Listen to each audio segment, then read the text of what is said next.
మూడుముళ్ళ బంధం episode 735. Hello friends, actually స్టోరీని ఆపేద్దామని రాయడం కూడా మానేస్తాను. బట్ మార్నింగ్ మెసేజెస్ చూసిన తర్వాత మళ్ళీ స్టోరీని రాశాను.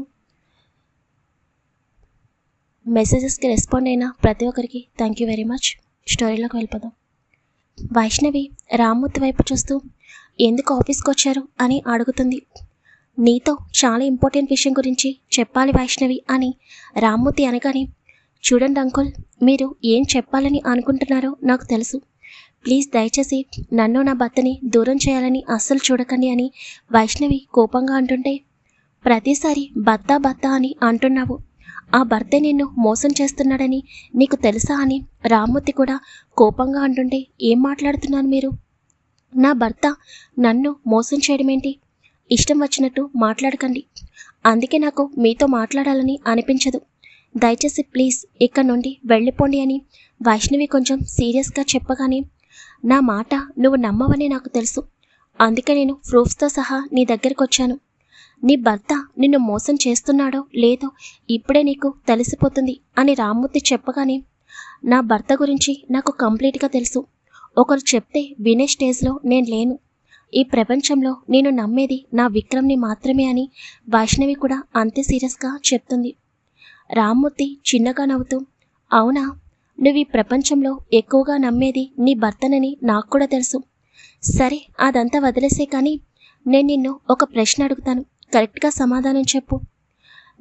నువ్వు మొన్న మాట్లాడుతుంటే మీ మాటల్లో విన్నాను, ఇక నీకు రిలేటివ్స్ ఉన్నారని, వాళ్ళంటే నీకు ద్వేషం అని చెప్పావు కదా అని అనగానే వైష్ణవికి రామ్మూర్తి ఏం మాట్లాడుతున్నాడో అర్థమవుతుంది. అవును, సో మేం మాట్లాడుకున్న మాటలు మీరు విన్నారన్నమాట అని వైష్ణవి కొంచెం కోపంగా అంటుంటే, విన్నాను కాబట్టి నీకు నిజం చెప్పాలని వచ్చాను. నువ్వు చిన్నప్పటి నుండి ద్వేషిస్తున్న ఫ్యామిలీ ఎవరిదో తెలుసా అని రామ్మూర్తి అడుగుతుంటే, ఇప్పుడు నాకు ఆ ఫ్యామిలీ గురించి తెలుసుకోవాల్సిన అవసరం లేదు, ఇంకా మీరు వెళ్ళొచ్చు అని అనగానే, అంటే ఆ ఫ్యామిలీ ఇప్పుడు నువ్వుంటున్న ఫ్యామిలీ అని చెప్పినా కూడా నువ్వు నా మాట నమ్మవా అని అనగానే వైష్ణవి షాక్గా రామ్మూర్తి వైపు చూస్తూ, ఏం మాట్లాడుతున్నారు మీరు అని కోపంగా అంటుంది. అదే వైష్ణవి, మీ అమ్మని అవమానించి ఇంటి నుండి బయటకు గెంటేసిన మనిషి ఎవరో కూడా నువ్వు తెలుసుకోవాలి కదా. ఇంతకాలం నువ్వు ఎంతో ప్రేమని చూపిస్తున్న నా బావ చంద్రమోహనే మీ అమ్మ రాధా అన్నయ్య అని అనగానే వైష్ణవి రామ్మూర్తి చెప్పిన మాటలకి అలాగే ఒక క్షణం షాక్లో ఉండిపోతుంది.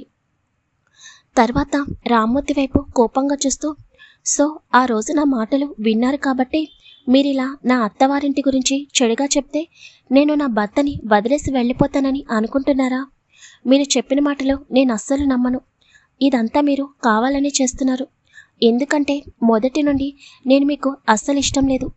అది ఎందుకో కూడా నాకు తెలియదు అని వైష్ణవి అనగానే, అయితే నేను చెప్పిన మాటలు నమ్మవు, కనీసం చూస్తే అయినా నమ్ముతావు కదా అని రామ్మూర్తి కొన్ని ఫొటోస్ని వైష్ణవికి ఎదురుగా పెట్టగానే వైష్ణవి అనుమానంగా ఆ ఫొటోస్ని తన చేతిలోకి తీసుకుని చూస్తుంది.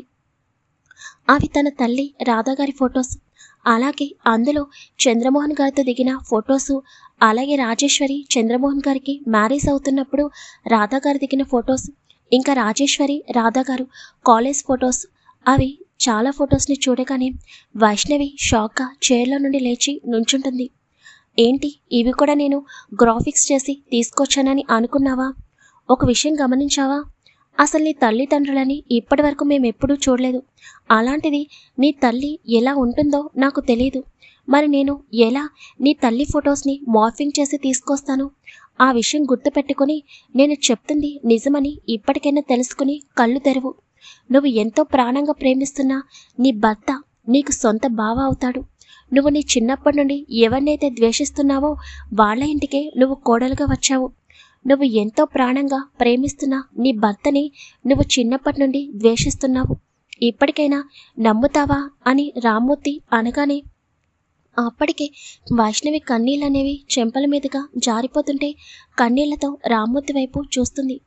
ఏంటి, ఇన్ని రోజుల నుండి ఈ నిజం నీకు చెప్పకుండా ఇప్పుడెందుకు చెప్తున్నాను అని అనుకున్నావా?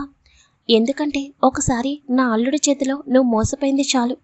ఇంకొకసారి కూడా నువ్వు మళ్ళీ నా అల్లుడి చేతిలో మోసపోకూడదని నేను నీకు ఈ విషయం చెప్తున్నాను అని అనగానే వైష్ణవి ఏమీ అర్థం కాక రామ్మూర్తి వైపు అలాగే కన్నీళ్లతో చూస్తూ ఉంటుంది.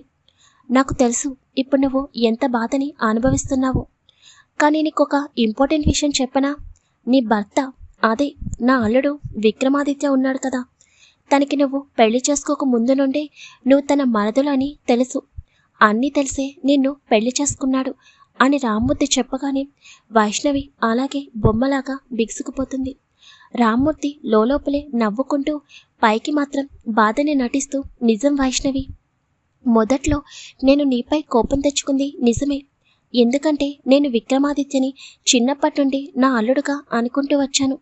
నా కూతురు అమృతని నా అల్లుడు విక్రమాదిత్యకి ఇచ్చి పెళ్లి చేయాలని ఎన్నో కలలు కన్నాను. కానీ చివరి నిమిషంలో ఏం జరిగిందో తెలీదు. నా కూతురు కోమాలోకి వెళ్ళిపోయింది. నేను ఆ బాధలో ఉండగానే నాకు మరొక విషయం తెలిసింది అని రామ్మూర్తి వైష్ణవి వైపు చూడగానే వైష్ణవికి మాత్రం తన తలంతా తిరుగుతున్నట్లు అనిపిస్తుంటే అలాగే రామ్మూర్తి వైపు చూస్తూ ఉంటుంది. నీకు తెలుసా, మీ అమ్మ రాతని నేను ఎంతో ప్రాణంగా ప్రేమించాను. తనని పెళ్లి చేసుకోవాలని అనుకున్నాను. అందుకే నేను నా చెల్లి రాజేశ్వర్తో నేను మీ అమ్మని ప్రేమిస్తున్నానని చెప్పాను. కానీ మీ అమ్మ మీ నాన్న సూర్యని ప్రేమిస్తుందని తెలిసి నాలో నేనే చాలా బాధపడ్డాను. నేను బాధపడ్డం చూడలేక నా చెల్లెలు రాజేశ్వరి ఏం చేసిందో తెలుసా? మీ అమ్మ పైన నింద పడేలాగా చేసింది. అలా నింద పడితే మీ అమ్మని ఎవరు పెళ్లి చేసుకోరు అని, అప్పుడు నాకిచ్చి పెళ్లి చేయొచ్చు అని నాపైన ప్రేమతో అలా చేసింది. కానీ మీ అమ్మ మీ నాన్న ఇద్దరు కూడా ప్రాణంగా ప్రేమించుకున్నారు. అందుకే రాధ మీ నాన్నని పెళ్లి చేసుకుంటానని చెప్పడం వలన ఆ చంద్రమోహన్ అలాగే ఆ రాజేశ్వరి ఇద్దరు కూడా మీ అమ్మని నిర్దాక్షిణ్యంగా అర్ధరాత్రి ఇంట్లో నుండి బయటికి గెంటేశారు. నాకు తర్వాత రోజు నిజం తెలిసింది. అప్పుడు నేను నా చెల్లెల్ని అడిగితే అదంతా నా కోసమే చేశానని చెప్పింది. నేను ప్రేమించిన అమ్మాయి బాగుండాలని కోరుకున్నాను, కానీ అలా నలుగురిలో నవ్వుల పాలు కావాలని నేనెప్పుడూ కోరుకోలేదు అని రామ్మూర్తి వైష్ణవికి తను రాజేశ్వరి కలిసి తప్పు చేశారని చెప్పకుండా మొత్తం రాజేశ్వరి పైన చంద్రమోహన్ గారి పైన వేసి చెబుతూ ఉంటాడు. వైష్ణవి రామ్మూర్తి వైపు చూస్తూ, అంటే మీరు కదా మా అమ్మ విషయంలో తప్పు చేసింది అని ఒక్కొక్క పదం పలుకుతూ ఉంటే నేను ప్రేమించిన అమ్మాయిని నేనెందుకు అందరి ముందు నవ్వుల పాలు చేయాలని అనుకుంటాను చెప్పు వైష్ణవి. ఇంకా మీ అమ్మ సూర్యని పెళ్లి చేసుకుని వెళ్ళిపోయిన తర్వాత చంద్రమోహన్ అలాగే నా చెల్లెలు రాజీ ఇద్దరు కూడా సావిత్రిని నాకిచ్చి బలవంతంగా పెళ్లి చేశారు. కానీ నీకు ఒక విషయం తెలుసా, నేను ఇప్పటికీ కూడా మీ అమ్మని మర్చిపోలేదు అని రామ్మూర్తి బాధపడుతున్నట్టు నటిస్తుంటే వైష్ణవి రామ్మూర్తి వైపు అలాగే చూస్తూ ఉంటుంది. నిజమే, మొదట్లో నీపైన నేను చాలా ద్వేషంగా ఉండేవాడిని. ఎందుకంటే నువ్వు రాధా కూతురువని నాకు తెలియదు. నా కూతురి ప్లేస్లోకి వచ్చావన్న బాధ, కోపంతో ఎప్పుడు నీపై కోపాన్ని చూపిస్తూ ఉండేవాడని తప్ప మరి ఒక అమ్మాయి ప్రాణాల్ని తీసేవాడిలాగా కనిపిస్తున్నానా? నాకు కూడా ఒక కూతురుంది. నువ్వు కూడా నా కూతురుతోనే సమానం కదా.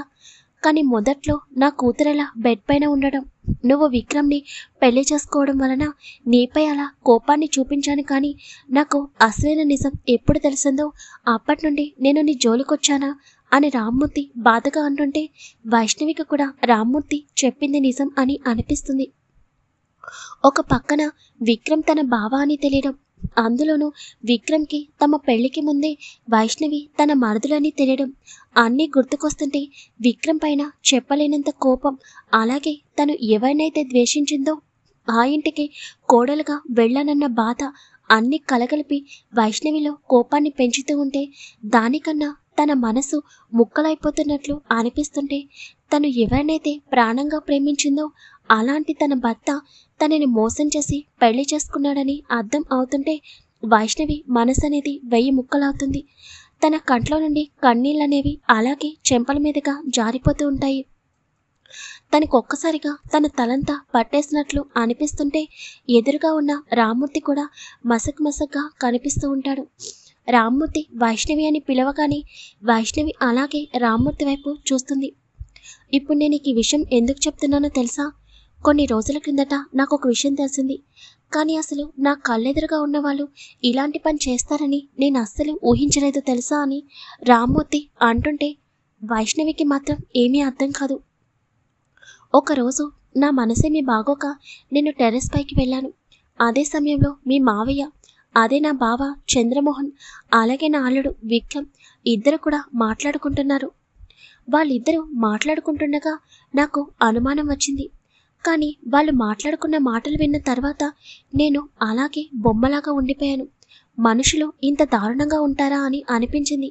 అసలు నేనెప్పుడు వాళ్ళు అలా చేస్తారని ఊహించలేదు తెలుసా అని రామ్మూర్తి అంటుంటే, ఇంకేం చేశారు అంకుల్, ఇప్పటికే నా మనసుని విరిచేశారు. ఇంకా వాళ్ళు నా విషయంలో ఏం చేశారు అని వైష్ణవి ఒక్కొక్క పదం పలుకుతూ మాట్లాడుతుంటే నా ప్లాన్ బాగా వర్కౌట్ అవుతుంది. నాకు తెలుసు, ఇప్పుడు నేను చెప్పబోయే విషయం నువ్వు వింటే ఇప్పటికే నీ కళ్ళల్లో నీ భర్తపై అలాగే ఆ కుటుంబంపై ద్వేషం అనేది స్పష్టంగా కనిపిస్తుంది. ఇప్పుడు నేను చెప్పే విషయం వింటే ఇంకా నీ గుండె ఆగిపోతుందేమో అని రామ్మూర్తి మనసులోనే నవ్వుకుంటూ, నీ తల్లిదండ్రులు యాక్సిడెంట్లో చనిపోయారని నువ్వు అనుకుంటున్నావు, కానీ అది నిజం కాదు తల్లి. అసలు నీ తల్లిదండ్రులని చంపింది ఎవరో తెలుసా? నా బావ చంద్రమోహన్, అలాగే నా చెల్లెలు రాజేశ్వరి అని చెప్పగానే వైష్ణవి వెంటనే రామ్మూర్తి దగ్గరికి వచ్చి, ఏం మాట్లాడుతున్నారు మీరు అని భయంగా అంటుంది. అవునమ్మా, ఆ రోజు మీ మావయ్య చంద్రమోహన్ అలాగే విక్రమ్ ఇద్దరు కూడా దీని గురించే మాట్లాడుకుంటున్నారు. నా బావకి రాధ పైన కోపం పోయింది అని అనుకున్నాను, కానీ తను రాధ పైన ఇంకా ద్వేషాన్ని పెంచుకున్నాడని అనుకోలేదు. రాధ వెళ్ళిపోయిన తర్వాత చాలామంది నా బావని సూటిపోటి మాటలతో ఎప్పుడు ఏదో ఒకటి అంటూ ఉండేవారు. కానీ రాధ ఎక్కడో ఒక చోట సంతోషంగా ఉంటుంది అని నేను అనుకున్నాను. కానీ నా బావ ఆలోచనను నేను గ్రహించలేకపోయాను. ఎలాగైనా తన పరువు తీసిన రాధ పైన చంద్రమోహన్ అలాగే నా చెల్లెలు ఇద్దరు కూడా విపరీతమైన ద్వేషాన్ని పెంచుకున్నారు. ఎంతలా అంటే వాళ్ళని చంపాలి అనేంతగా వాళ్ళిద్దరూ ద్వేషాన్ని పెంచుకున్నారు. నా బావకి బంధం కంటే పరువే ఎక్కువ ఇంపార్టెంట్. తన చెల్లెలు నిజంగా తప్పు చేసిందని అనుకుని ఎలాగైనా తన పరువుని అందరి మధ్యలో పెట్టిన రాధని అలాగే సూర్యని చంపాలని చంద్రమోహన్ రాధ వెళ్ళిపోయిన దగ్గర నుండి ఎదురు చూస్తూనే ఉన్నాడు. అందుకే రాధ ఎక్కడుందో తెలుసుకోవడానికి మనుషుల్ని పెట్టాడు. కానీ రాధ సూర్య ఇద్దరు కూడా అమెరికా వెళ్ళిపోయారని నా బావకి తెలియదు. కానీ 2 సంవత్సరాల క్రితం ఒక మీటింగ్లో నా బావ సూర్యని చూడడం జరిగింది. అప్పుడే సూర్యపైన విపరీతమైన కోపాన్ని పెంచుకున్నాడు. తన పరువు తీసి తన చెల్లెలు పిల్లలతో సంతోషంగా ఉంటుందని తెలుసుకున్న చంద్రమోహన్ ఒకరోజు వాళ్ళ కారుకి యాక్సిడెంట్ చేయించి రాధని సూర్యని చంపించేశాడు అని రామ్మూర్తి ఏడుస్తూ మాట్లాడుతుంటే వైష్ణవికి రామ్మూర్తి మాటలకి అలాగే షాక్లో ఉండిపోతుంది. తన తలంతా తిరుగుతున్నట్లు అనిపిస్తుంటే వైష్ణవి అలాగే స్పృహ కోల్పోయి కింద పడిపోతుంది. హలో ఫ్రెండ్స్, ఇక్కడ రామ్మూర్తి చేసిన తప్పులన్నీ కూడా చంద్రమోహన్ అలాగే రాజేశ్వరి ఇద్దరు కూడా చేశారని రామ్మూర్తి వైష్ణవికి చెప్పాడు. పాపం వైష్ణవి మనసుని విక్రమ్ పైన పూర్తిగా విరిచేశాడు రామ్మూర్తి. మరి విక్రమ్ వైష్ణవి మనసుని ఎలా గెలుచుకుంటాడు? రామ్మూర్తి చెప్పిన అబద్ధం అని వైష్ణవికి ఎలా ప్రూవ్ చేస్తాడు? మ్యాక్సిమం ఒక 2-3 ఎపిసోడ్స్ కొంచెం ఎమోషనల్గా ఉంటాయి. తర్వాత నుండి మళ్ళీ నార్మల్గా ఉంటుంది. నాకు సపోర్ట్ చేస్తున్న ప్రతి ఒక్కరికి thank you very much. Comment చేయడం కుదరని వారు ప్లీజ్ లైక్ చేయండి.